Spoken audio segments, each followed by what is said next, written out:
भद्रक जिलार आराध्य देवी माँ भद्रकाली नाम ये भद्राणी महोत्सव नामित होइछि। प्रति वर्ष यही समय भद्राणी महोत्सव पालित होता है।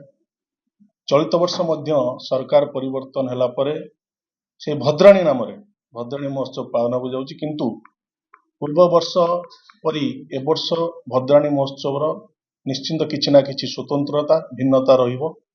कारण पूर्व वर्ष जो भाव बाहर ग्रुप मानक डाकी बॉलीवुड कलाकार मानक डाकी अपर्याप्त पैसा खर्च करा जाउथुला, किंतु चलित वर्ष आमे ओडिशार एवं आम जिल्लार जो कला अच्छी, जो ऐतिह्य अच्छी, जो संस्कृति अच्छी ताहाकू आमे प्रोत्साहित करिवु एवं आमर जो युवपीढ़ी माने 4 दिन धरी ये महोत्सव उपभोग करिया पय आसीबे, सेथुर मध्य अनेक किछि शिक्षणीय वार्ता नहीं जिवे, जहाँकि आगामी जीवन रे तांकर जीवन ले से पाथेय करी जीवन ले तांकर चलापथ किपरि सफल हो सेथिपाई मध्य प्रशासन एवं सरकार हृदयंगम करछन्ति।